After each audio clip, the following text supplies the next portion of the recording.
আসিয়ার কবরের জমিতে দাঁড়িয়ে তরমুজ চাষ করতেছে নেটিজিনরা, অর্থাৎ আসিয়ার কবরের উপর দাঁড়িয়ে বর্তমানে নেটিজিনরা তরমুজ চাষ করতেছে। আমার কথা হয়তো একটু কঠিন হয়ে গেছে, তাই না?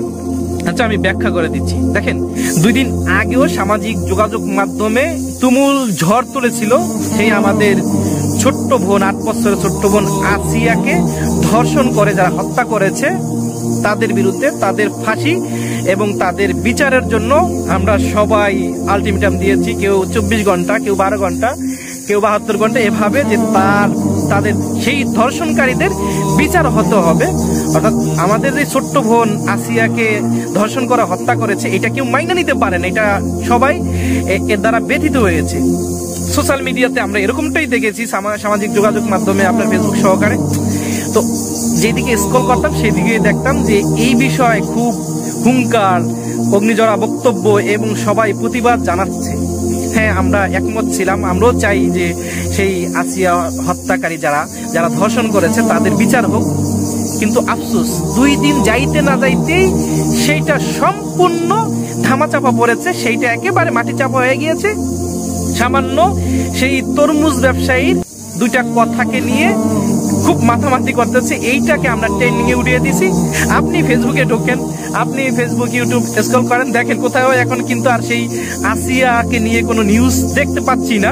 যেখানে যাই, যেদিকে স্ক্রল করি সেদিকেই দেখি যে সেই তরমুজ ব্যবসায়ীর ভাইরাল ডায়লগ, ওই কিরে কিরে মধু, এরকম ধরনের কিছু কথা, এগুলো নিয়ে এত বেশি সামাজিক যোগাযোগ মাধ্যমে মানে মাতামাতি করতেছে, এটা পুরা ট্রেন্ডিং এ এখন তরমুজালাকে নিয়ে টানাটানি করতেছে। আমি দেখলাম এক মোবাইলের দোকানে নিয়ে তরমুজালাকে দিয়ে ভিডিও করতেছে, যাই হোক বিভিন্ন শোরুমে ঢুকাইতেছে তরমুজওয়ালাকে। এমন একটা অবস্থা তরমুজালাকে নিয়ে, ভাই আমি তরমুজালাকে ছোট করতেছি না, বাংলাদেশ তো একটার পর একটা ইস্যু আসবে, এইটাই স্বাভাবিক। বাংলাদেশে ছোট বাচ্চারা যতবার ইস্যু না করে, বাংলাদেশে তার থেকে বেশি ইস্যু পরিবর্তন হয়। তো বাংলাদেশের ইস্যু আসবে, কিন্তু এমন একটা ইস্যু আপনারা ধামাচাপা দিচ্ছেন এই তরমুজালার ইস্যুকে ঘিরে। সেই ইস্যুটা ধামাচাপা দেওয়ার কথা ছিল না, বা এটা মাইনা নেওয়া যায় না।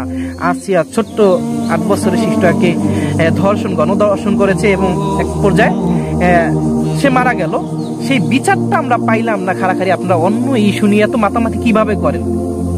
আর তরমুজালার অবস্থা তো খুব করুণ দেখলাম। তরমুজালাও কান্নাকাটি করতেছে, 3 লাখ 3.5 লাখ টাকা তরমুজ বিক্রি করতে পারে না গণমাধ্যম কর্মীরা, এবং আপনার ইউটিউবাররা যাই এত বেশি ভিড় করতেছে যে সেখানে কাস্টমার আইতে পারে না তরমুজ কিনতে, এই জন্য সে তরমুজ বেচতে পারে না, সে কান্নাকাটি করতেছে। ভাই এই অবস্থা, এই তরমুজালার অবস্থাও দেখবেন সেই ইন্ডিয়ার ভবন বাদ্যকার, আপনারা মনে আছে কাঁচা বাদাম বিক্রি করতো, সেই বাদামওয়ালার মতো হবে। কয়েকদিনের ভিতরে দেখবেন তাকে নিয়ে বিভিন্ন কনসার্ট করবে, বিভিন্ন জায়গায় নিবে, বিভিন্ন শোরুম উদ্বোধন করবে। বড় বড় ইউটিউবাররা আইসা, আপনার নিউজ চ্যানেলরা আইসা ভিডিও করবে, এরপর আসমানে উঠাইয়া জমিনে সাইডা দিবে, তাকে আর খুঁজা পাওয়া যাইবে না। যাই হোক দর্শক, আর কি বলবো, বলার মতো কোনো ভাষা খুঁজে পাচ্ছি না। ভিডিও শেষ করে দিচ্ছি, দেখা হবে পরের কোনো ভিডিওতে। ভিডিও সংক্রান্ত আপনার মূল্যবান মতামত অবশ্যই আমাদের কমেন্ট সেকশনে লিখে যাবেন। আসসালামু আলাইকুম ওয়া রাহমাতুল্লাহ।